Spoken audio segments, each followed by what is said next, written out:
Hello दोस्तों, 23 मार्च 1931 शाम को करीब 7:33 पर भगत सिंह, सुखदेव, राजगुरु इन तीनों को फांसी दे दी गई। मुकर्रर टाइम से 12 घंटे पहले। फांसी पर जाने से पहले भगत सिंह लेनिन की जीवनी पढ़ रहे थे और जब जेल के अधिकारियों ने उनसे उनकी आखिरी इच्छा पूछी तो उन्होंने कहा, मैं लेनिन की जीवनी पढ़ रहा हूँ और मुझे समय दिया जाए ये पुस्तक पूरी पढ़ने का।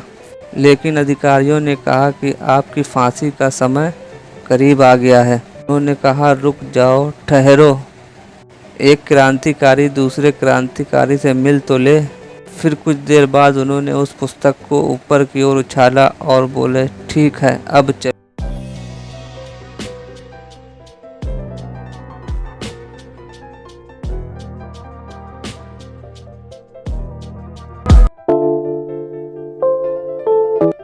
भगत सिंह का जन्म 27 सितंबर 1907 को एक सिख परिवार में उनका जन्म हुआ था।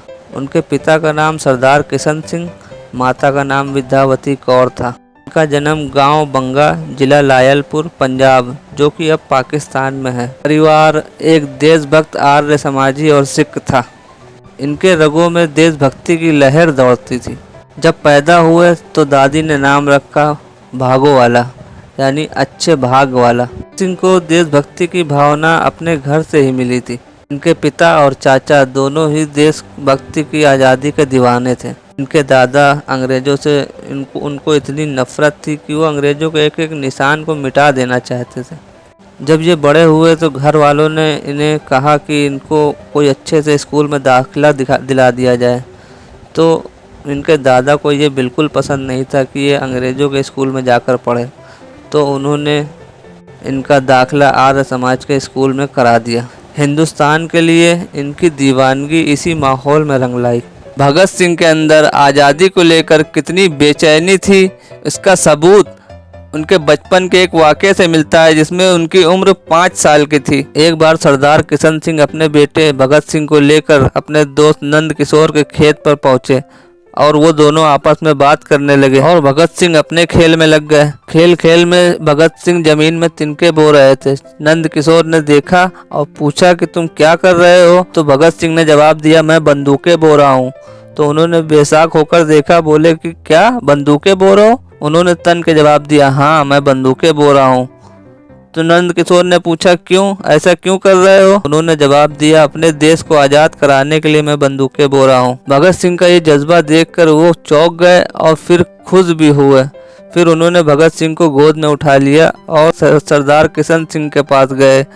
फिर उन्होंने कहा कि तुम्हारा लड़का तो बहुत बहादुर है और आगे चल के तुम्हारा नाम भी रोशन करेगा। भगत सिंह को अंग्रेजों के खिलाफ बगावत उनको विरासत में मिली थी। दादा अर्जुन सिंह, पिता किशन सिंह, चाचा अजीत सिंह, चाचा स्वर्ण सिंह, इन सारे क्रांतिकारियों को देखकर ही वो बड़े हुए थे। चाचा स्वर्ण सिंह 23 साल की उम्र में जेल की यातनाओं में ही शहीद हो गए थे। जलियांवाला बाग नरसंहार 13 अप्रैल 1919 में हुआ था, जिसकी चेतावनी किसी भी क्रांतिकारी को नहीं दी गई थी, जिसमें 2500 से 3000 लोगों के बीच में 10 मिनट तक गोलियां चलाई गई थी, जिसमें 1650 राउंड गोलियां चली थी और सरकारी आंकड़ों के मुताबिक 379 की मौत बताई जा रही थी और उससे ज़्यादा कम से कम 1000 लोग मरने की खबर आई थी। जलियांवाला नरसंहार ने भगत सिंह को अंदर से झंझोड़ कर रख दिया था।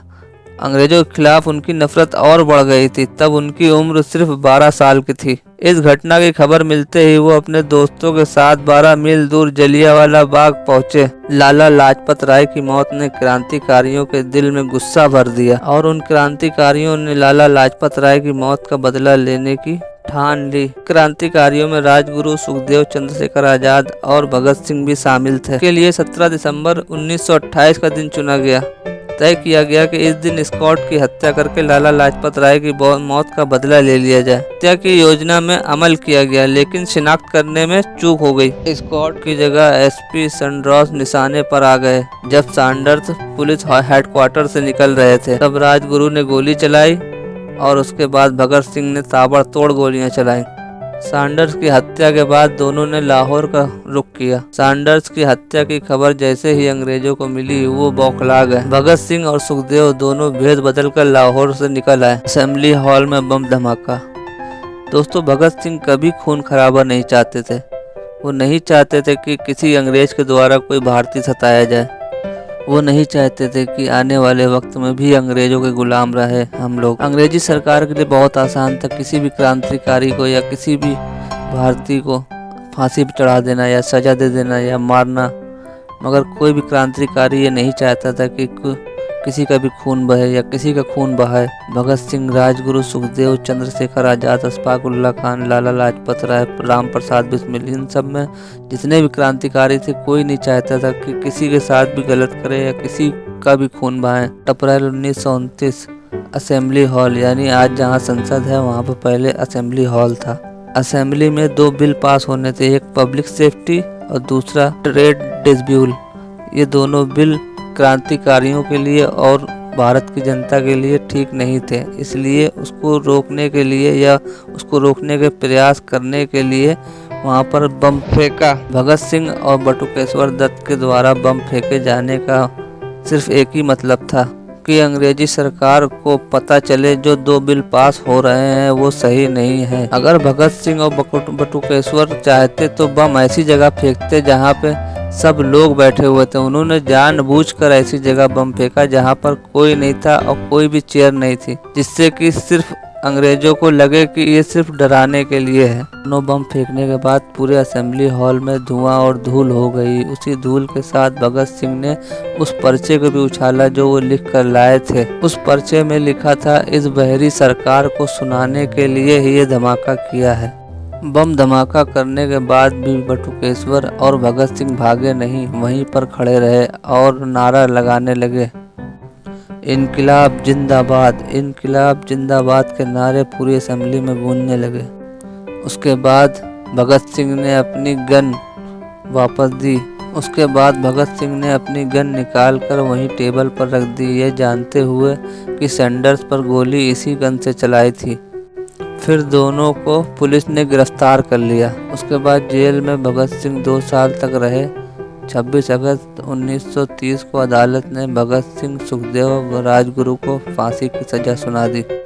23 मार्च 1931 शाम 7:33 पे तीनों को फांसी दे दी गई। हमारे देश के क्रांतिकारियों ने अपना खून बहाया, अपनी जान दी, अपना जानो माल लगाया, अपने घर को छोड़ दिया, अपने माँ बाप को छोड़ दिया, अपने बच्चों को छोड़ दिया, सिर्फ किस लिए? अपने देश को आज़ाद कराने के लिए, उन अंग्रेजों के हाथ से जो हमारे ऊपर जुल्म करते थे। दोस्तों, आज आज़ादी के 75 साल हो गए हैं। इस आज़ादी के लिए हमारे देश ने बहुत सारी कुर्बानियाँ दी हैं, बहुत सारे लोग शहीद हुए हैं, लेकिन क्या आज हम आज़ाद हैं? आप क्या सोचते हैं इस बारे में? हमें कमेंट करके ज़रूर बताएं। अगर आपको मेरी वीडियो पसंद आई हो और ऐसे ही अगर वीडियो आप दोबारा देखना चाहते हैं तो आप मेरे चैनल को सब्सक्राइब करें, लाइक करें और सपोर्ट करें मुझे। धन्यवाद।